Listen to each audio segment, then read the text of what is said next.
to my kitchen. This is everything stereotypically Minnesotan in a ball that you can eat. Anyone familiar with those grad party or game day meatballs that take a bottle of barbecue sauce and a jar of grape jelly? We're riffing on that today. We're using frozen blueberries. They taste better if you make them wearing flannel. I'm basing this dish today around Minnesota venison, wild rice, and blueberries. All of the other items should be fairly typical pantry things, and you can be flexible with the meat. If you're using a lean meat like venison or turkey, you're going to want to use another meat that's a little bit fattier to kind of cut it. Meatballs need fat. I'm doing equal parts fatty pork, venison, and beef. We're basically making a barbecue sauce with what we have. We want something, a sweet element. We want something kind of dark and deeper. We also need a bit of onion, kind of umami. I have this pan on a low heat. I'm just adding a little bit of oil and we'll sweat our shallot. This is just a couple tablespoons of shallot, a couple tablespoons of tomato paste, and in go the blueberries.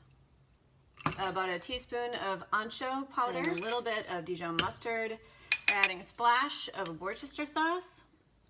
Don't go crazy though, not yet. A splash of white wine vinegar. Red wine vinegar would also be great, or cider vinegar. We're also going to need some sweetness in this sauce. What might you ask is the most Minnesotan sweetener out there? That's right, maple syrup. Brown sugar would also be great in this, but I just want to make a point. This looks like when I pretended to cook in the backyard as a kid. We're covering this to help the blueberries break down, and since every batch of berries is different, we're keeping our seasonings nearby. All right, well, while the sauce is just simmering gently back there, we're going to start the meatballs. I have my oven preheated to 425 degrees. We're actually going to brown them in the oven today. There are a million ways to make meatballs, a million different variations, different things you can put in them, different ratios, but I'm going to show you kind of a general concept. The idea is flexible recipes so that you don't have to go to the store as much. Waste not, want not. Unless you have an allergy, you're going to want some kind of allium in your meatballs.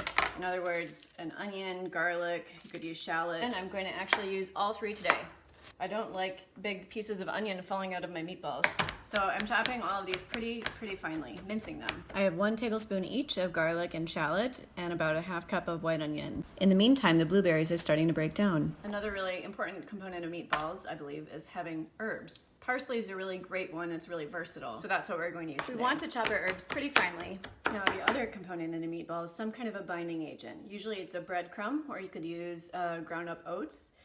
In this case, I'm going to use some broken wild rice. This is actually going to act more as a textural and flavor component. You can also use regular wild rice. However, you'll probably need to use a little bit of oat or breadcrumb with it. You also don't want to use too much because it'll kind of poke out of the meatballs. You don't want it to look like there are dog nails in your meatballs. We have all of our main components. Now we just need to season and add liquid. Sometimes it's nice to add a warm spice. In this case, I'm adding just a little bit of nutmeg. Not enough to really taste it. Definitely salt and pepper. Take a little bit of the meat and sear it in a pan, so just cook it and see if it has enough salt in it. Don't be shy with your seasoning here. And we're going to add an egg to these meatballs. An egg helps to kind of bind the little pieces, parts into your meatballs.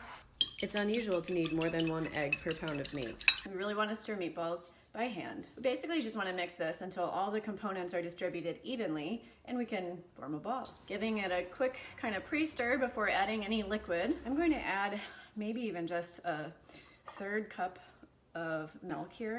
And remember, this is for 3 pounds of meat. I'm kind of like just doing that a little bit rather than, I'm not kneading it. I'm kind of fluffing it and distributing it. Unlike making sausage, you don't want to emulsify meatball mix. So if it starts to stick to your gloves, you're probably going too hard. Here's my tester piece.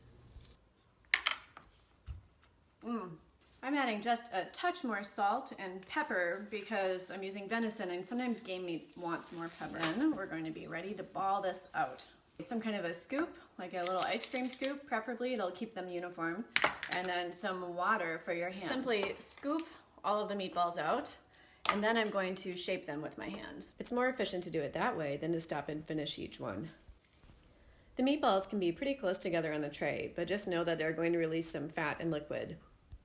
We'll bake these until they're nicely brown on the outside. It's oven time. And in the meantime, we finish our sauce.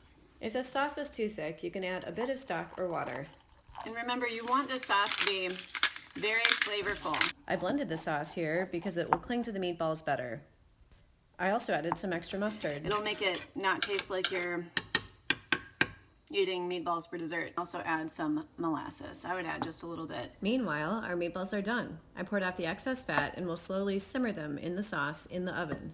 I'm putting simple potato wedges in the oven at the same time. By the time those are done, the meatballs will have simmered long enough. So there you have it.